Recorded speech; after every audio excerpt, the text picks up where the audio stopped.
Hey, this is Dave DeCamp from antiwar.com. This is anti-war news for Thursday, November 21st, 2024.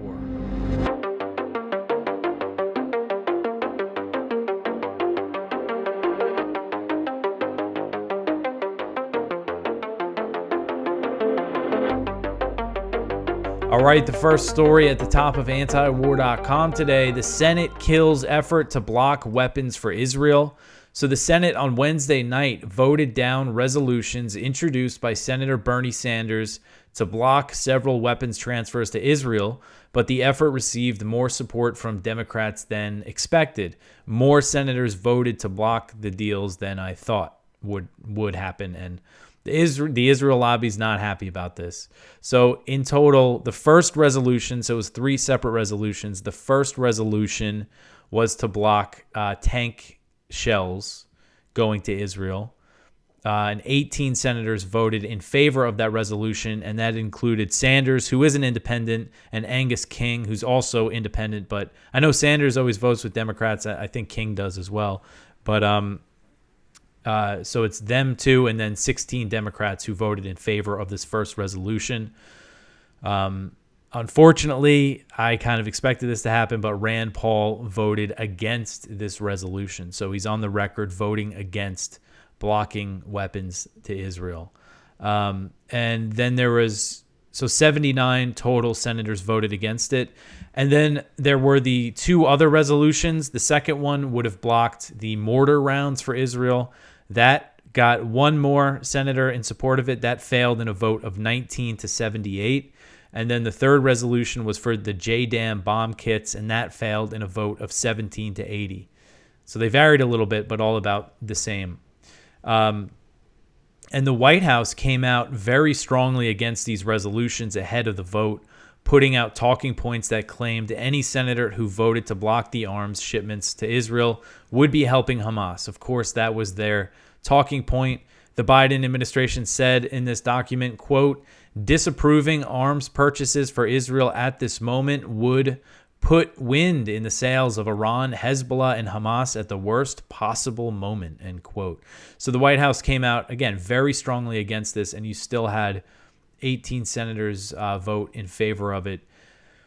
And, it's going to become more fashionable among Democrats to oppose support for Israel when Trump comes in. So I think we'll see more votes like this down the line. Probably not for a little while, but there probably will be some other effort like this down the pipe, and then we could try to really get a phone call campaign going, try to put some real pressure on these senators.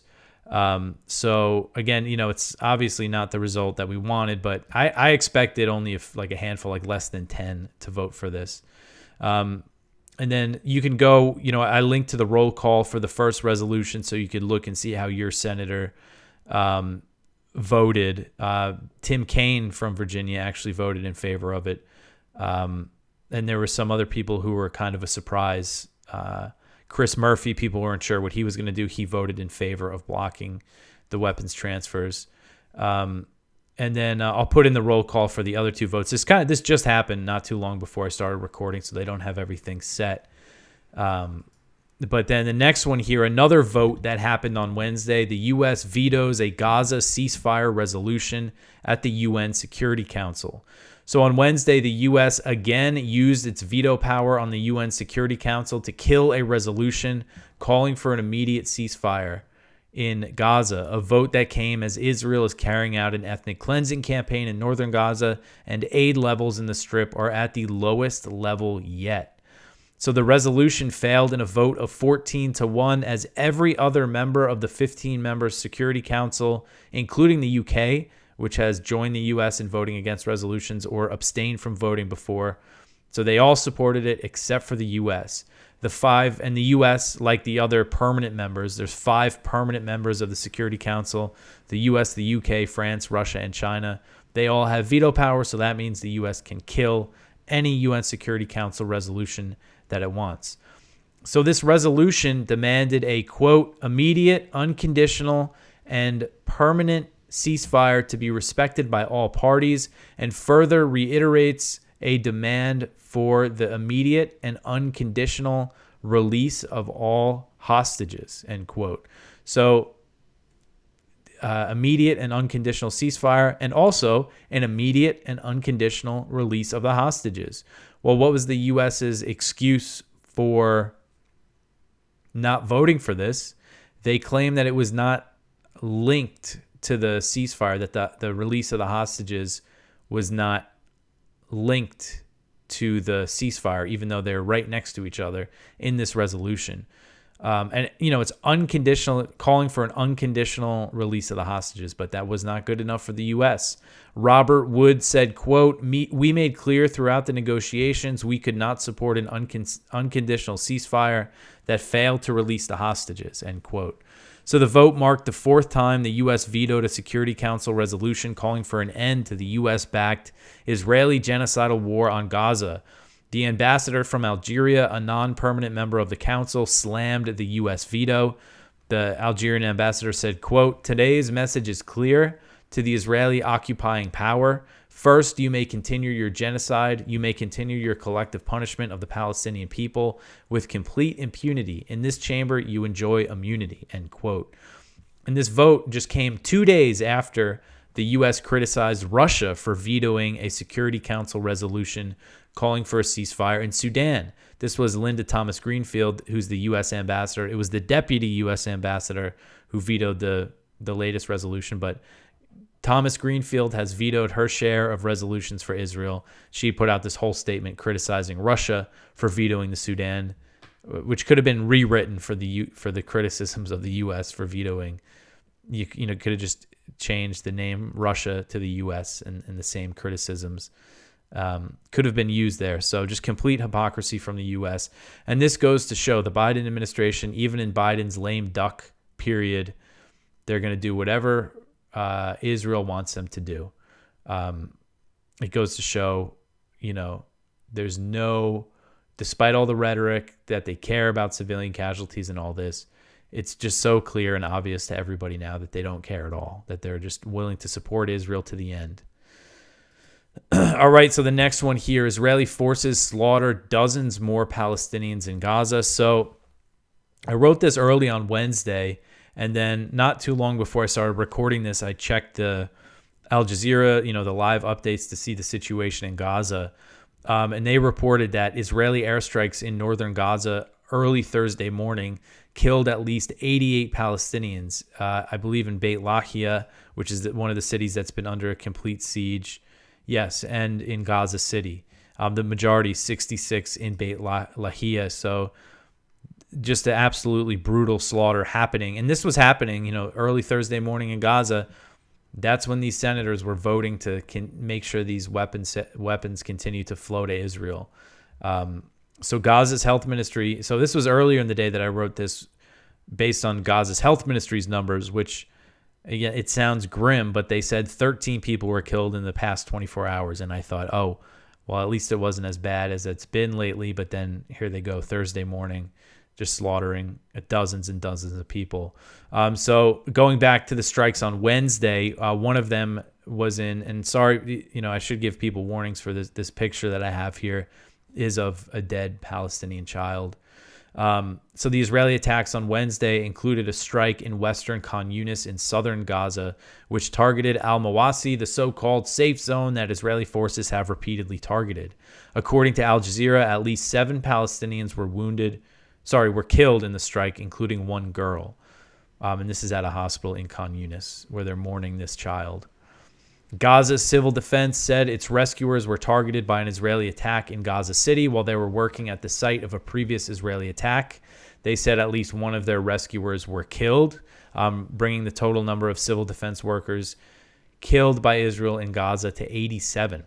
So Israeli forces continued the ethnic cleansing campaign in northern Gaza, which is focused on the cities of Beit Lahia, Beit Hanun, and Jabalia. Wafa, the Palestinian news agency, reported an Israeli strike in Beit Lahia killed at least 5 Palestinians. And again, this was on Wednesday. Now it's early Thursday morning that they really launched those heavy airstrikes. And the director of the Kamal Adwan Hospital in Beit Lahia, which has come under repeated Israeli attacks, said that the hospital was still under a complete siege. He said, quote, Nothing is allowed in, neither medicine, nor crews, nor food, nor ambulances, nor civil defense services. We currently have 85 injured children and women receiving minimal health care. The intensive unit has 6 very critical cases, end quote. And I know a lot of the people who were just killed on Thursday were brought to this hospital, which just doesn't have the capacity to treat people. Not people who are killed, people who are wounded were brought to this hospital. He also said that they're receiving children who are suffering from malnutrition. He said, quote, unfortunately, cases of malnutrition have begun to arrive. Since yesterday, 17 children have come to the emergency room with signs of malnutrition. Also yesterday, an elderly man died due to severe dehydration, and the situation has become more catastrophic, end quote. So just a complete nightmare in northern Gaza, and it's just relentless. Again, this is what the U.S. is voting to continue, to support when these senators don't vote to block weapons to Israel. This is what they're voting to support is these atrocities. All right, so the next one here, the U.S. to give Ukraine anti-personnel mines.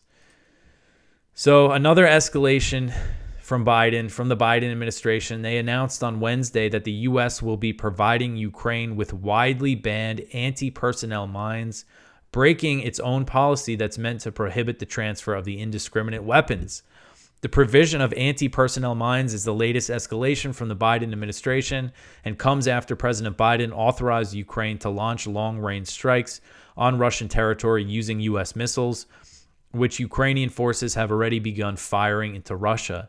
Anti-personnel mines, which are designed to kill or maim people, are banned by 164 countries under the Ottawa Treaty, as it is known. So 164 countries are party to this treaty. That's a lot. The U.S. and Russia are not signatories. Ukraine has signed the treaty but has violated it by using anti-personnel mines in the conflict.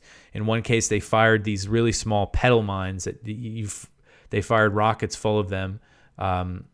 And I know in one case, they fired it into a civilian area of Russian-controlled area in eastern Ukraine.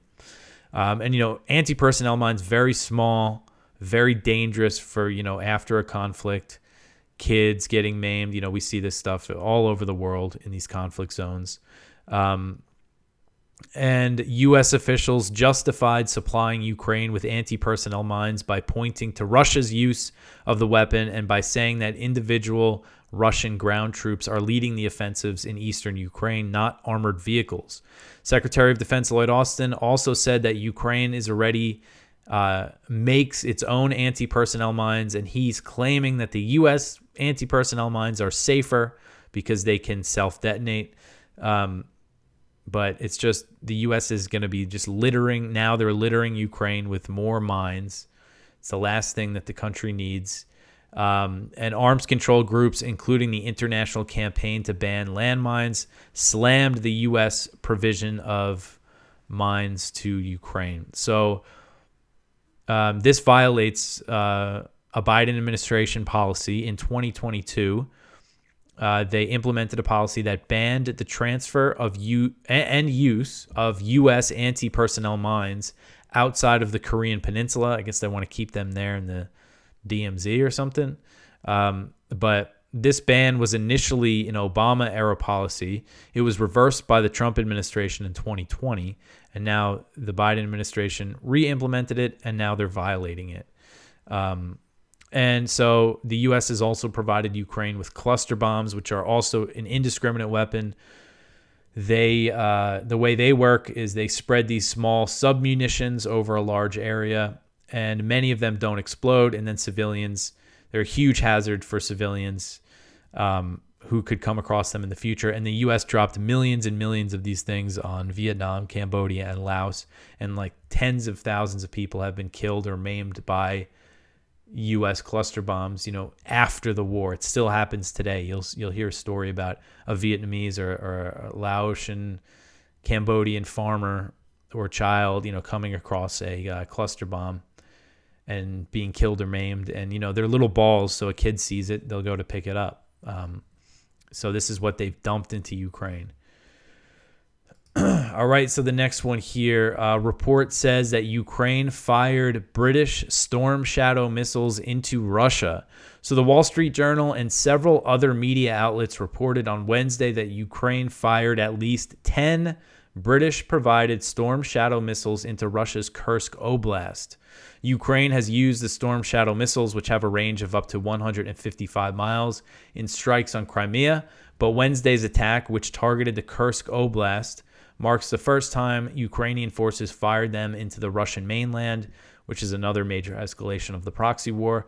So far, Russia has not confirmed the use of the Storm Shadows. They were quick the other day to say that Ukraine fired ATACMS. So far, as of late Wednesday night here in the U.S., I haven't seen Russia confirm that Storm Shadows were used. And the U.S. and the U.K. reportedly authorized Ukraine's use of Storm Shadows in strikes on Russian territory after Biden gave the green light for the ATACMS.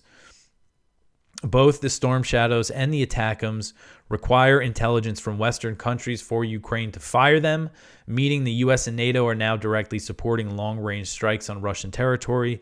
Earlier this year, a German military leak revealed that British soldiers are on the ground in Ukraine, helping Ukrainian forces fire Storm Shadow missiles.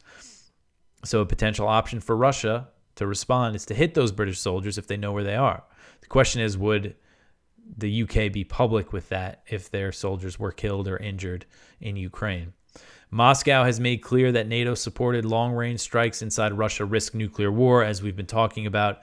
They changed the nuclear doctrine. This is very serious business, very major escalations here, very dangerous, very uncertain times right now. These next 2 months, I mean, man, I would really love to see Trump go out there and say he's against this or something. Hopefully something's happening behind the scenes. So the U.S. said on Wednesday that it was closing down its embassy in Kiev, citing specific information of a potential significant air attack. So this signals that the U.S. is expecting some sort of Russian escalation in Kiev, and several other countries followed the U.S. in shutting down their embassy. And again, I have to mention, while these long-range strikes risk nuclear escalation, U.S. officials have admitted the capability is not expected to alter the course of the war. And Ukraine only has a limited number of ATACMS and Storm Shadows. That was what the U.S., the Pentagon, was saying for months, explaining why they weren't going to sign off on this, saying it wasn't going to make a difference. Yet they go ahead and they do it anyway. All right, so the next one here, Biden moves to forgive $4.7 billion in loans to Ukraine. So the State Department announced on Wednesday that it has moved to forgive about $4.7 billion in U.S. loans to Ukraine, as the Biden administration is trying to spend as much as it can on Ukraine during the transition period. The $61 billion in aid for Ukraine that was authorized by Congress earlier this year included about $9.4 billion in economic and budgetary aid provided in the form of loans. And this was an idea first promoted by Trump. It's one of the ways they got some Republicans on board to pass the big military spending bill. Mike Johnson said, hey, we'll make some of it loans. Well, there's a big asterisk next to those loans. The law allows the president to forgive the loans if Congress doesn't stop him. And after November 15th, President Biden was allowed to forgive the first half of the loan. The State Department said, quote, we have taken the step that was outlined in the law to cancel those loans, end quote. So then the next deadline, January 1st, 2026, the president, if he chooses to, will be able to forgive the second half of the loan. So Senator Rand Paul is leading an effort to try to block Biden from forgiving the $4.7 billion. He introduced a resolution. So they're actually, as I'm recording this, again, late Wednesday night, the Senate is still in session, and they're supposed to be voting on this. And it looks like I'm looking at C-SPAN now. So 37 voted in favor of it so far, and 61 voted against it. So that means it has failed. So his attempt to block the loan forgiveness has failed. And I think I saw Thomas Massey introduce the bill to block it in the House too. So we'll see if that goes anywhere. I'm not sure if Trump will be able to change it. I mean, I guess probably not, since That's 2 months from now that he'll come in. But this press release from Senator Rand Paul's office said, quote, the Biden administration's proposal shifts the burden of funding Ukraine's small businesses, farmers, and corrupt bureaucrats onto the backs of hardworking Americans who are already suffering during a time of high inflation, end quote. That's true. And all of these weapons deals and military aid to Israel also puts a burden on the U.S. taxpayer as well. So I guess that failed. Again, we'll see if Thomas Massey's effort gets anywhere. All right, so the next one here: Israeli strikes on an ancient Syrian city, kill 36. So this article is from Jason Ditz.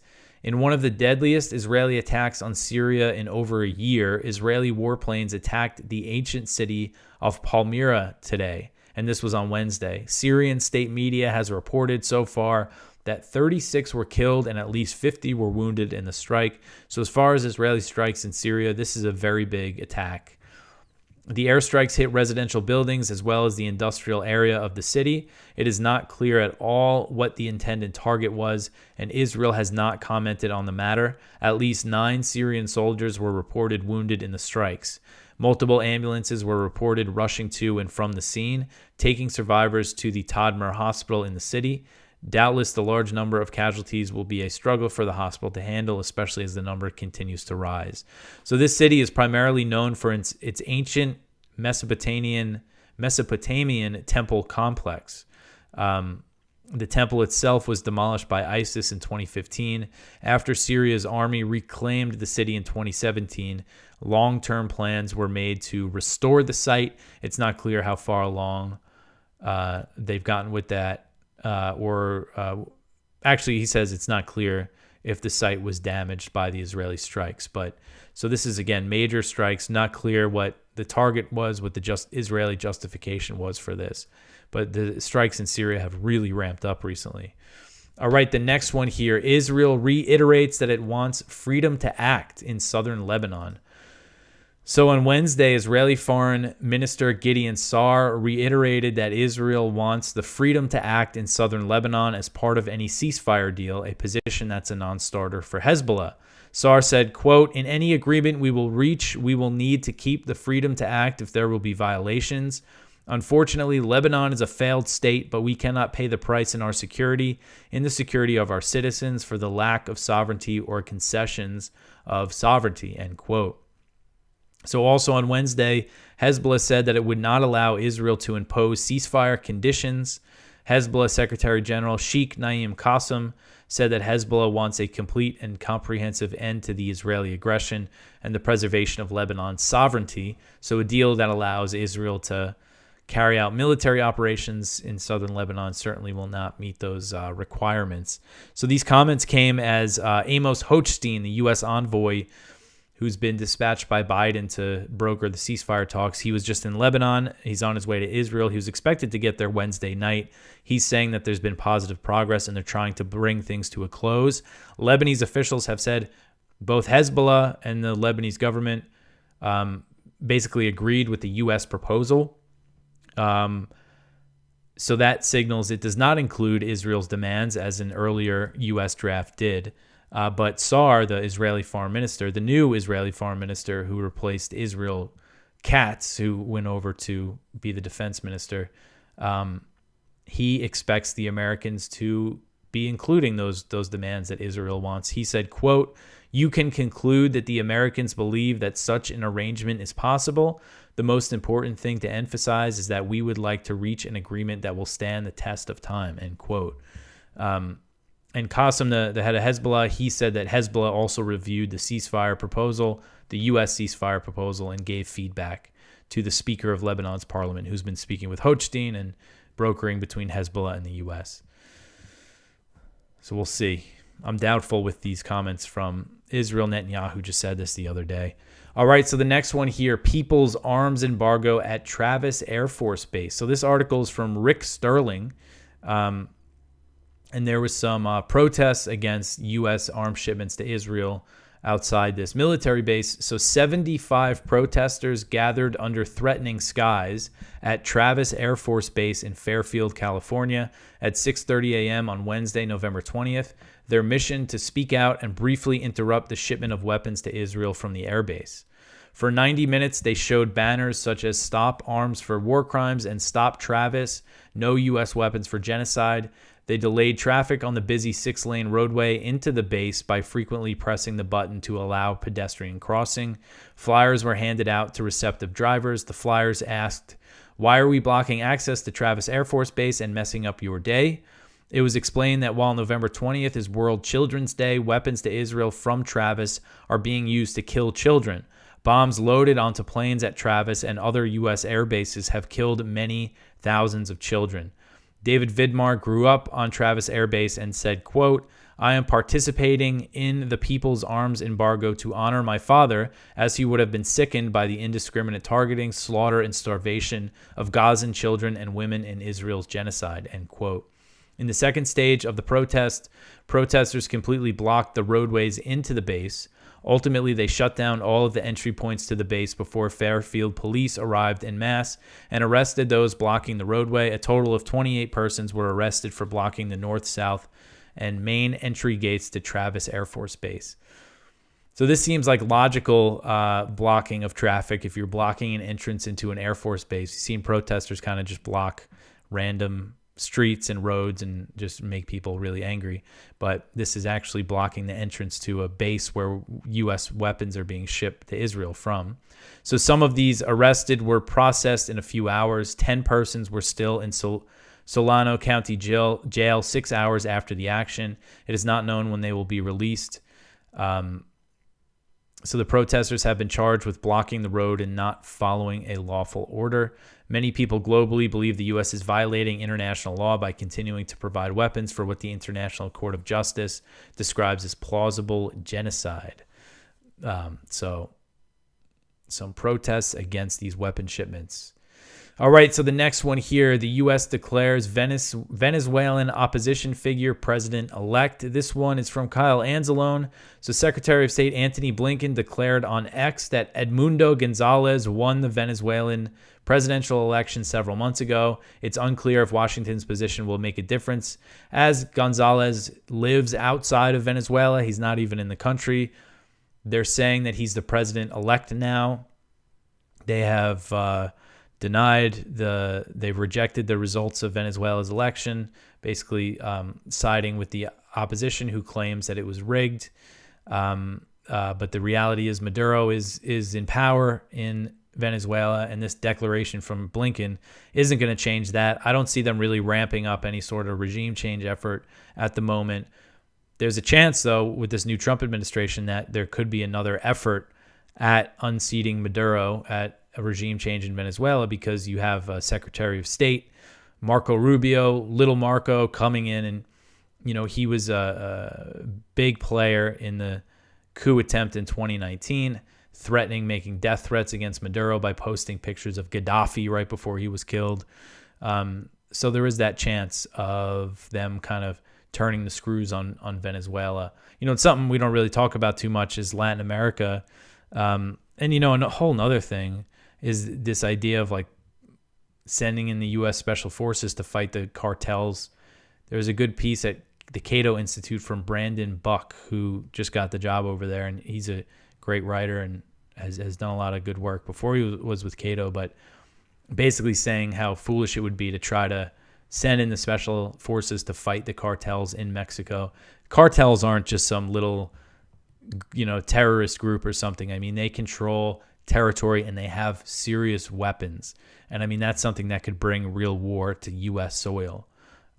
So that's something that they're talking about. But also with Venezuela, Cuba, Nicaragua, we might see a ramping up of sanctions and things like that with Marco Rubio at the helm of the State Department. All right, so that is it for the news for today. Please go check out our Viewpoints. One from Patrick Eddington. PRC espionage, are Chinese Americans their top recruitment targets? One from Matthew Ho. Stare into Gaza. The horror was not what I expected. Matt Ho is over in Israel and Palestine, and We reprinted this from his Substack, but it's a picture he took standing 600 meters away from Gaza, and kind of the feeling that he had there. And there was like a school trip at this observation post and all these kind of excited kids there. And he just kind of talked about that experience. It's interesting. He was also in the Jerusalem's Old City in Cow's Garden, the Armenian quarter. And I interviewed Kagum Balian, who's one of the Armenians there, who's pushing back against the Israeli settlers who are trying to take a piece. This Israeli real estate company, which is backed by settlers, who are trying to take a piece of the Armenian quarter.